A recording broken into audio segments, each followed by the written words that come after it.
काम मैं करना चाहता था वो पूरा नहीं हो सका, वो काम अधूरा है। मैं जा रहा हूँ ईश्वर से ये कह करके जा रहा हूँ कि मेरे बच्चों को तू संभालना है जगपालक स्वामी, मेरे बच्चों को संभालना। और ये कहे जा रहा हूँ कि जो काम अधूरा छूट गया है आर्यों से आगे बढ़ाना, ये वेद का प्रचार बंद नहीं कर देना, ये ऋषियों की वाणी का प्रचार बंद मत कर देना। गांव गांव घर घर में वीरेंद्र वेद का नाद गुंजा देना।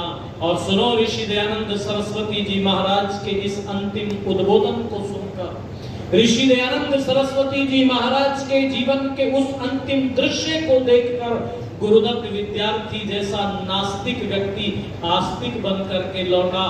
मानो किसी ने दीपक से पूछा था, दीपक तुम बुझना चाहते थे, बस बुझने ही वाले थे, तुम में जो तेल था वो समाप्त हो गया था, जो बाती थी वो जल चुकी थी। लेकिन आप कभी देखना, एक बार दीपक जोर से जलता है, तुम एक बार बुझने से पहले इतनी जोर से क्यों जले? वो दीपक बोला था, मुझसे पूछ रहे हो कि मैं इतनी जोर से क्यों जला?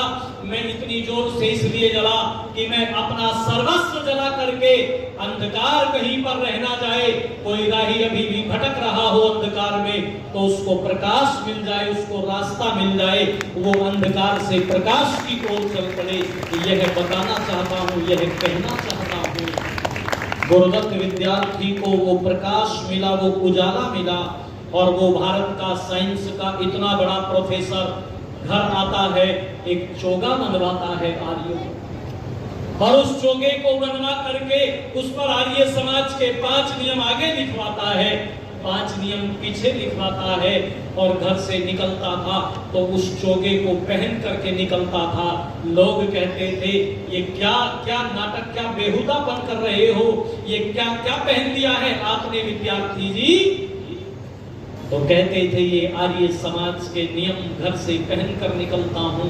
कोई व्यक्ति आर्य समाज के एक नियम को पढ़कर उसे आत्मसात कर लेगा तो उसका जीवन बच जाएगा, सनातन को एक सिपाही मिल जाएगा, सनातन धर्म को एक सैनिक मिल जाएगा, एक सैनिक मिल जाएगा, एक सैनिक मिल जाएगा। आप सुन रहे थे, आर्य समाज के लोगों ने बलिदान दिए, सूखे चने खा खा करके। कभी पढ़िएगा पंडित लेखराम के जीवन को, मेहता जेमिनी के जीवन को। पास के गांव में जाते हैं, कमालिया नाम का कोई गांव था, वहां पर जाते हैं जहां कार्यक्रम था आर्य समाज का, वहां से पैदल चल करके जाते हैं, सारे गांव में घूम करके एक कनस्तर बजा बजा करके मनादी करते हैं एक स्थान के लिए, वहां पर पंडित लेखराम का व्याख्यान होगा।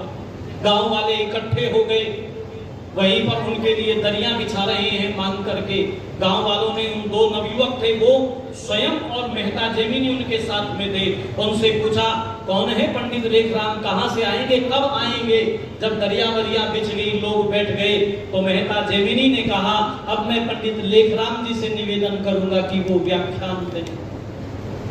और पंडित लेखराम ने 2 घंटे व्याख्यान वहां पर दिया।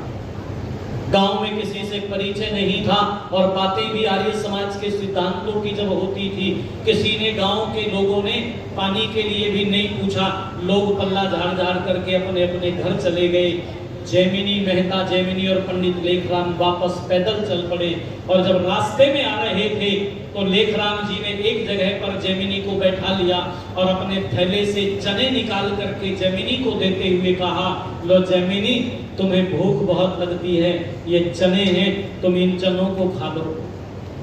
जेमिनी ने लेखराम जी की तरफ देखा और बोले, पंडित जी, भूखे तो सुबह से आप भी हैं, खाया तो आपने भी कुछ नहीं। बोले, जेमिनी, थोड़े से चने हैं, एक की ही भूख शांत कर सकते हैं, मेरी भूख तो ऋषि का काम करके समाप्त हो गई है। जेमिनी, तुम इन चनों को खा लो, जेमिनी तुम इन चनों को खा लो।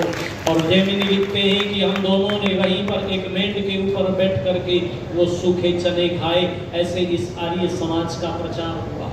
और आप सुन रहे थे, आर्य समाज के लोगों ने जब वो आंदोलन करने के लिए निकले तो आप सुन रहे थे पूज्य गुरु जी से, बहुत भावुक हो रहा था मैं बैठ करके सुनता हुआ। आर्य समाज का वो स्वर्णिम इतिहास, दुनिया का पहला आंदोलन था जिसमें जिसके खिलाफ आंदोलन किया जा रहा है उसी व्यक्ति से आंदोलन का खर्चा लिया गया, उसी व्यक्ति से आंदोलन का खर्चा लिया गया और देना पड़ा, खर्चा उसको देना पड़ा। वो युग था आर्य समाज का, जब आर्य समाज के विद्वानों के चरणों में नेता बैठा करते थे। लेकिन मुझे यद्यपि गुरुजी मना करते हैं, कमरे में कान जरूर खींचेंगे, पर करूं क्या, भूखा मुझसे भी नहीं जाता, कान खिंचवा दूंगा, डांट खा लूंगा। आर्य समाज को आज यहां पहुंचा दिया आर्य समाज के कर्णधारों ने। एक समय था जब आर्य समाज के विद्वानों के चरणों में नेता बैठा करते थे, और आज आर्य समाज के लोगों ने नेताओं के चरणों में विद्वानों को बैठा दिया। ये बुजुर्ग, ये बूढ़े लोग, इनसे कहते हैं हमें नौजवान बताओ, अब इनकी जरूरत नहीं रह गई है, इनकी जरूरत नहीं रह गई है। बहुत दर्द के साथ में कहता हूं कि सारी उम्र जिन्हें ढोते घर के बूढ़े लोग, उनके लिए अब बोझ हो गए घर के बूढ़े लोग। सारी उम्र जिन्हें ढोते घर के बूढ़े लोग। ये भव्य भवन खड़े हुए हैं, एक एक पैसा मांग मांग करके यार ये समाज के भव्य भवन बनाए गए थे। वो जानते थे कि जो फसल हम बो रहे हैं, जिस दिन ये फसल पकेगी हम होंगे नहीं, हम जा चुके होंगे।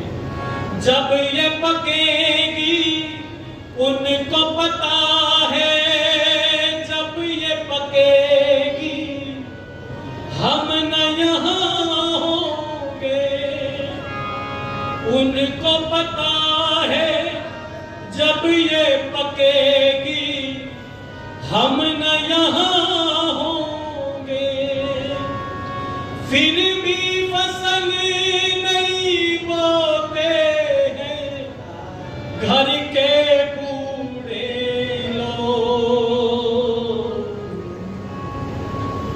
सारी उम्र जिन्हें ढोते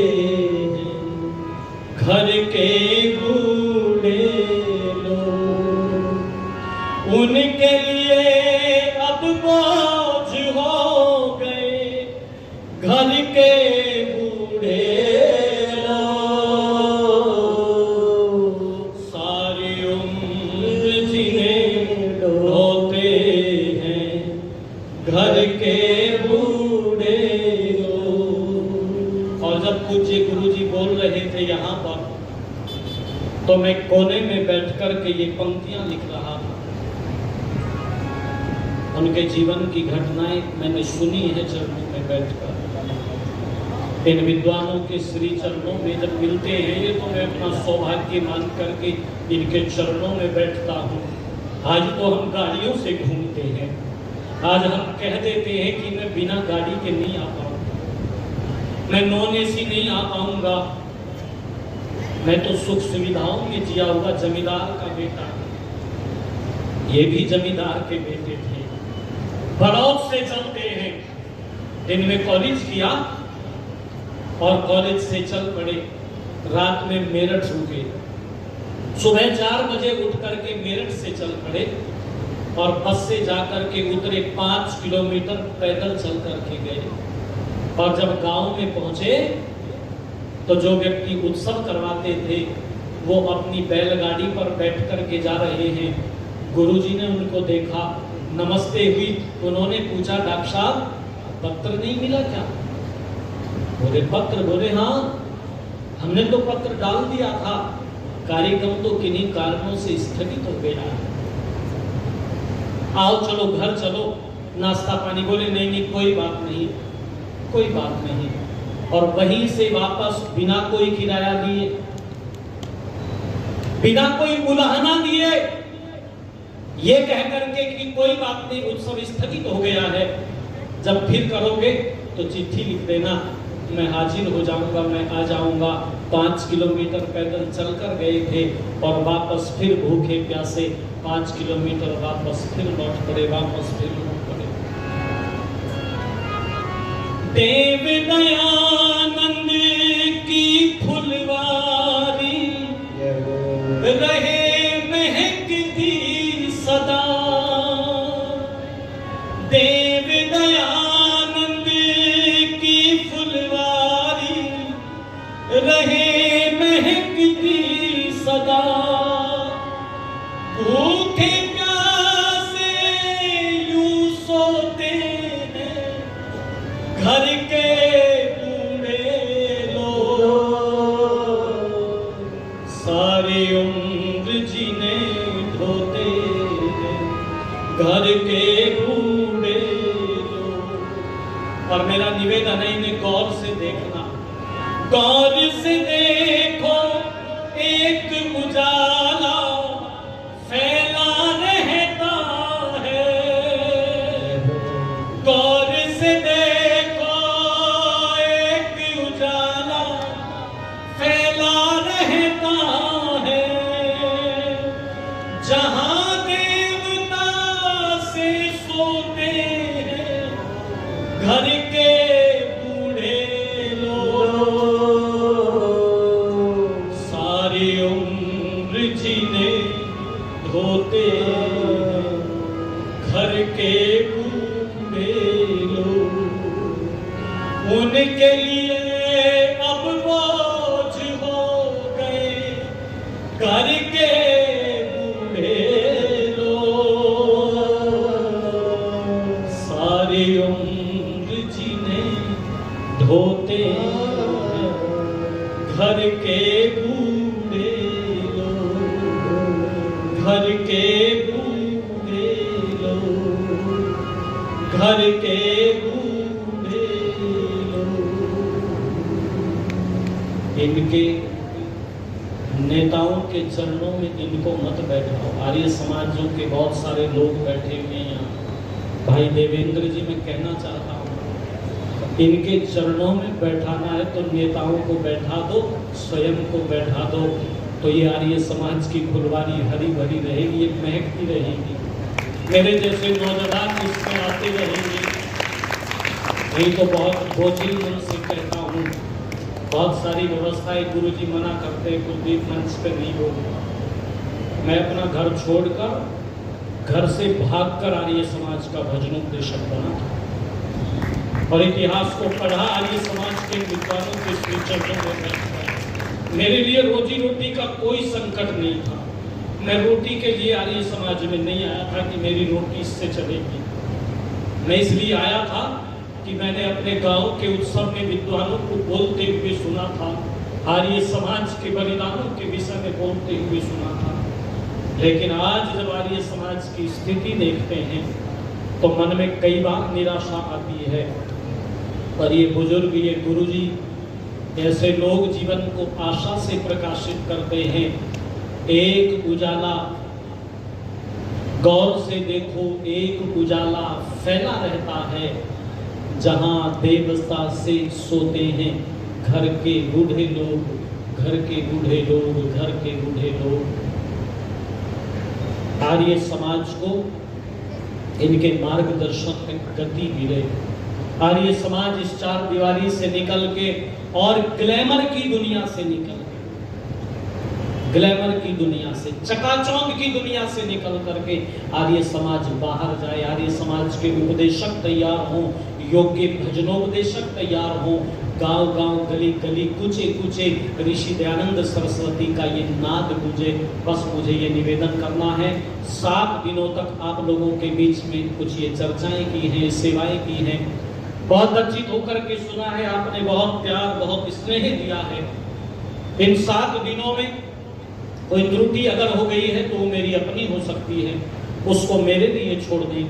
और जो बातें आपको अच्छी लगी हैं, कोई विद्वानों के श्री चरणों में बैठ कर के सीखी हैं, उनको आत्मसात कीजिएगा, उनको जीवन में धारण कीजिएगा। बस इन शब्दों के साथ कि विद्वानों के संग से जो जले हैं दिल में दीप, उन्हीं को कविता रूप में करता प्रकट कुलदीप, करता प्रकट कुलदीप। बहुत बहुत धन्यवाद, बहुत बहुत आभार।